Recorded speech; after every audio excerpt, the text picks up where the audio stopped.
I'm not talking to anybody who's actually seen it. We've seen pictures, and those of us who have seen the pictures could all be, it's a fake. There's no copper close point anywhere. Okay. This is a simplified version of how copper artifacts are made. We start off with, full copper, vein copper, hammered. Usually the hammered copper ends up as bars. The bars are cut up into pieces. The pieces are then gradually changed into preformed, and ultimately you get the final artifact. Now, unfortunately, you can't see this, but those red points, all the way down here are hammerstone marks. Unfortunately, they're not showing up here, but they're all the way down. Some of you were hammering copper yesterday or 2 days ago, pounding it flat. As you get more into the shape of the preforms, your marks become more geared to the shaping of the artifact. So all down here, there's a little mark from the hammerstones, all the way down. This person is trying to shape the actual artifact now. Okay, Joe Neubauer was a coppersmith, blacksmith, who lived in Pine City, Minnesota. He spent about 60 years researching copper, spent another 4 or 5 years developing what he called the Neubauer process, how copper artifacts are made. And this is one of his bars right here. Bars cut up, and Joe made each of these items from those pieces. And he has some scrap copper left over. This is an actual broken bar from archaic period. That's Joe at the end of March of 2005. I spent 2 nights with Joe back then. And the first night, I actually stayed at his house. First night he said, I'm going to show him how to make copper artifacts. He heated up his wood stove, heated up copper, and we went downstairs. In the early days, I understand Joe used hammerstones, but right here, he's about, right here, he's about 80 years old, so he's back with his basketball tools. I took that picture at 3 o'clock in the morning, and he and I had to be at a workshop that started at 9. Okay, this is a patina chart. I don't have time to go through this. Again, if you're interested, if you want this, I can show you where you can download it at the end of my presentation. Here is the early stage of patina formation. To here it's probably several thousand years. When you get into this stage, patina is extremely hard, and the copper starts breaking down. Many artifacts you find have what we call crud. It's this layer on the outside. The crud, I always tell people I would recommend to take the crud off, because over time I thought it dries up on its own. Plates off, you're destroying it, and it should be messed. And this point here was, this is after what's left of the copper stopping point. That was somewhere in this page area here when it was found. Okay. Now, worm tracks are long, are lines formed in copper. They're always in the shape of the way the copper, if the copper is drawn out, the line is always this way.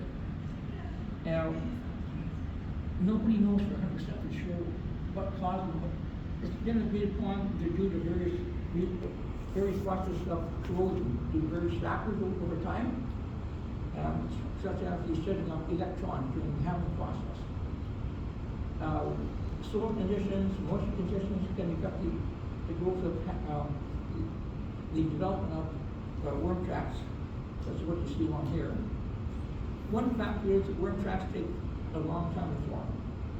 Copper can be undergone hundreds of years before they even start to be visible to the naked eye. These 2 items here are woodland, the same type of artifact found 2 different sites. This one here has early stage patina, no worm tracks at all. This one is well developed. This one here is a section of an archaic projectile point. Good worm track, and the top of the beam is definitely forming. Terry? Yes. If you rip that piece of copper apart and saw it open, those are the layers, the ley lines of mechanically pounding that thing into a bar. Yeah. And like you say, you see it on the older pieces, and you get up into woodland, you rarely ever see it. And you can't duplicate it. Oh, not that. Yeah. Okay. In contrast, this is a section of a Bronze Age sword blade from Persia. Bronze is smelted metal, 88% copper, 12% tin. and smelted. You never find worm traps when smelted copper.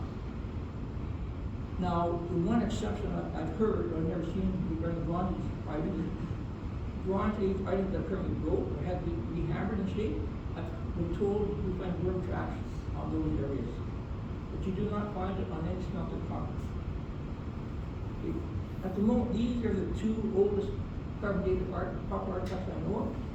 At times, we find organic material, such as wood or cord, that's been preserved by leaching of copper salt in them. These two were found in Wisconsin, and there's the range of carbonates here, but the mineral date is right here. Okay, the Archaic period. The Archaic people were what I call the Rembrandt of the Copper Age. Okay, here we have, this scale is 270 millimeters, or 10.5 inches. We have a tank projectile point, a couple of slot with projectile points, a slot with a spud, a sword, for lack of a better word, 22 inches long almost, and a variety of other copper artifacts. Okay. Projectile points. This point here is the oldest one I've seen that has been carbonated. It's an agate basin. I would put it into early Archaic period, bordering the Paleo. Here, socketed projectile point. Many projectile points have a very small socket, which unfortunately you can't see here. That's known as the rat tail point. And over here we have a socketed point with a river hole. At times, proper rivers will put the hole into the wood shaft to help fasten everything up. Some other types of points. It's called an ace of spades, a fishtail projectile point.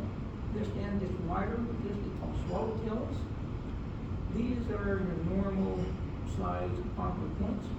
In contrast to this long curved specimen here, it's not damaged, it was made this way. I have no idea what the purpose of it was. And at times you find artifacts that either have dots or lines on them. The dots can be single rows, multiple rows, single line, or it can be a pattern. Nobody yet really knows the purpose of these markings. Okay. So lines,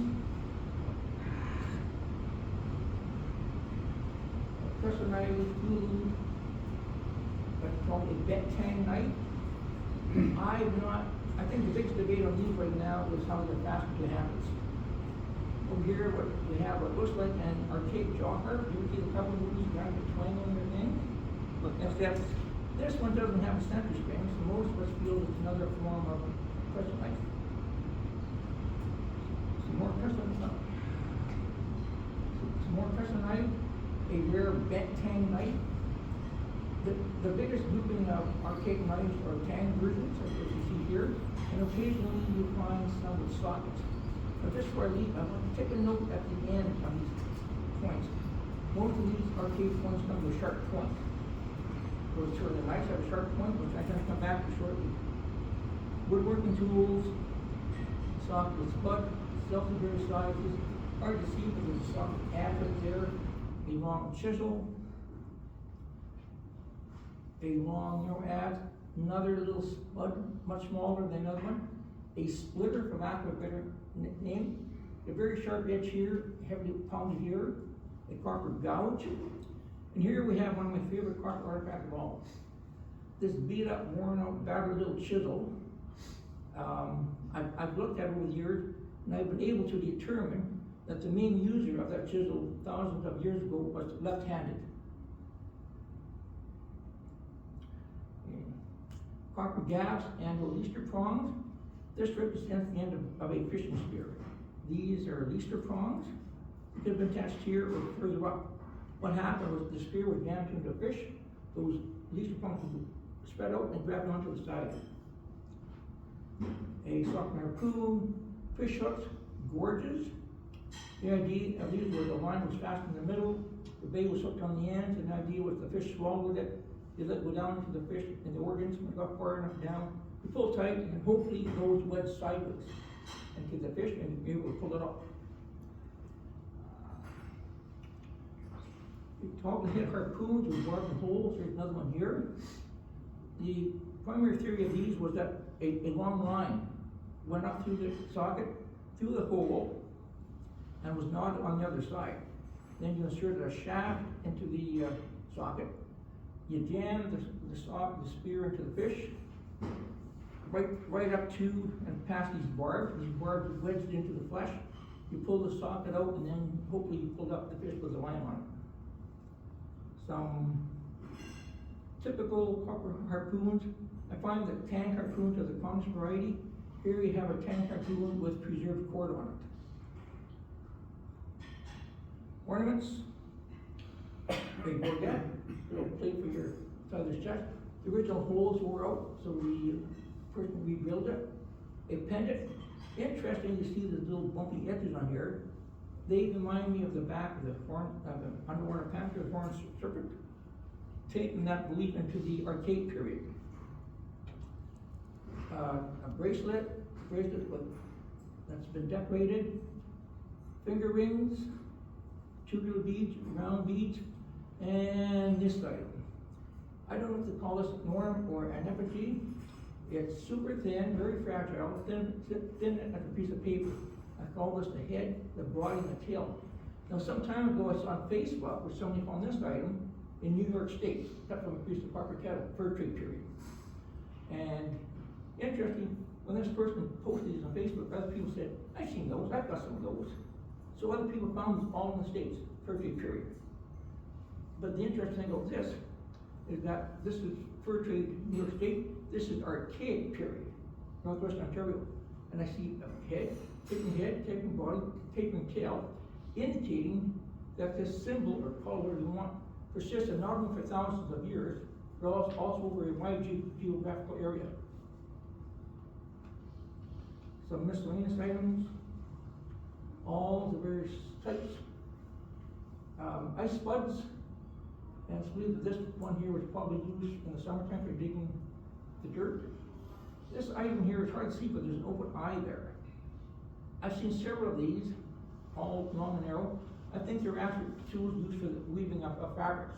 I think the individual strands were caught in there and they're pushed through, and this end, if not unhandled, has been flipped over to untangle threads. Stone knocking tools, these pockets are used for knocking a stone. There's some modern day ones here. Rivets, I talked about rivets earlier, various sizes for insert the holes. This is a tanged, twisted tanged trestle knife. These, most people believe, were spatulas, spreaders, something like that. A punch, a little wedge or splitting tool, staples, for lack of a better word. The ever popular, we don't know what they are, but we have some anyways. And over here is probably the rarest copper artifact I've ever seen. It's a copper drill. I've only seen one. This one was 7 inches long. It's absolutely gorgeous. I've seen a picture of another one, someone from Minnesota. And I've seen a few broken pieces of that, but it could be this. I'm not convinced they're drills. Warren Whitby, when he did his classification in the 1950s, included drills. Every classification I've seen since then has dropped drills to the person that there's no evidence that there were any drills. But there is one right there, as rare as they are. Okay, a hook of unknown use, possible engraving tools. This one, I think, is an engraving tool, it's sharp as it, but interesting thing, when I look at this, I see the head and wings of a thunderbird. But maybe that's just me. These items here can have sockets. They're thought to be another form of the old harpoon for spearing fish. The belief is that lines were tied across the center, and there's jammed in the fish in these barbs, got wedged in there. Problem I have that theory is I've seen two now. Here's one, where the sockets are so tight that the shaft could come out. There's wood in this one, so I can't see how the shaft came out. But it could be a fluke. Maybe that shaft just got compressed. People could be right, but I'm not 100% convinced. This item here has been shown to 2 dentists with the question of, have you ever seen anything like this book?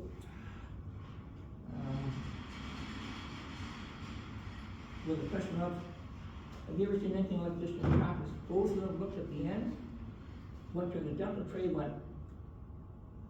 So So we could be looking at an archaic dental tool. Maybe. But the dentist I talked to said to them, not the dental tool. It woodland. Years of carpet greatly diminished by the start of the woodland period. Tools, ornaments, etc. were generally small and cruder. Many forms of carpet implements that started common in the archaic period disappeared by the start or were soon into the woodland period. Here's a couple of projectile points. Conical, small tangent. These items were the future items in the worm track chart. There's a median ridge running down each one of them. Some people think they're knives, I think they're points. Now, if you look at the patina on this one, and that there's no worm tracks. This one's heavily patina and has a lot of worm tracks. I feel pretty confident saying this is late woodland and this is mid woodland. Okay, knife. All woodland knives appear to be tanged with one, except I've only seen this one as a possible septum. It's got a crude socket, but it's tangs on all of them. It doesn't appear to be any pressure knife or anything else from the woodland period. Now, one thing just to notice, you look at the tips of these, they're almost all rounded, much like a modern day butter knife. In contrast to the archaic knives, which almost all have a sharp point. And I did talk to someone from Minnesota about this one time. He told me the Minnesota woodland knives are all the same, rounded tips. Ornaments, possible little bracelet, finger rings or beads, tubular beads, longer tubular beads that could be hair pipe. These items over here, all of these look like that. If you look inside, a person from the USA found another set of these. The only thing, every one of his had preserved woven fabric inside. So these are likely meant to be cast of fabrics. And earring, these, I've seen some of these where the points don't meet, there's a gap, indicating they're probably a nose ring. This one, the points overlap, there's a space, indicating they went onto the earlobe. A pendant, possible fastening tools, all the various shapes and sizes. It's a preformed over here. Now these ones, you look at preformed, but these all have a sharp edge on them, indicating to me that there might be an active finished tool for some kind of toning or sharpening process. And little item like spatula type end. Here's a cache of copper. Archaic woodland people, like everyone else, cache their valuables. There's more archaic caches mainly because the archaic people use more copper. But the reason, this is a woodland cache, the reason I picked this one is, look at how small some of these pieces of copper are in here. Yet this person valued those little pieces enough that they included in the cache. Okay, almost done. Next two slides are from a manufacturing site, woodland manufacturing site. These are bars we talked about earlier. This piece here is this one here, which is this one up here. It's hard to see, but right there is the center part where it was cut off. Either by a carpet chisel or a sharp stone. Went down here, and snapped off the middle. This bar, or preform, what you want to call it, is right there. Here we have multiple pieces, bits of scrap copper. Remember I showed the picture of Joe Newbar's spots, we had scrap copper. There's lots there, more scrap copper. These pieces are very flat. Some tools down here, mainly awls, or almost all in the center. A small knife. This mystery item, which is over here, looks like a staple, and preserved beaver bone that was mixed in by the copper. Okay. If anybody is interested in the Mueller process, Dave Pearson is in here somewhere, or wasn't here. There he is. He's the author. If you're interested in download, Dave did 3 articles on the Mueller process. You can download it from right there. 2015, I did an article on worm track for the Wanakin. Wanakin, I think it was, I don't think it's there anymore, but it was the OAS Language Chapters newsletter. I redid in 2016 with better and more pictures. And those 2 charts at the start, the one with the very first one, showing how the points change over time, and the patina chart, can both be downloaded in the Facebook group. Both have been downloaded here many times. Just do a search for for Tina, and you'll get it. Now this group here, if you want to talk about copper, here's where to go. Currently, there's 6,800 members in this Facebook group. Professional archaeologists, application archaeologists, First Nations, students, collectors, authors, people associated with government, museums, historical societies, and also from a global context. The main focus of the group is old carpet complex, but it gets into paleo, woodland, stone, pottery, old world artifacts, and has two administrators, and they're both sitting over there, Robin and Larry. So if you want to know about the Facebook group, they should talk. And with that, I am done. They're just your typical piece of place you need to fool up.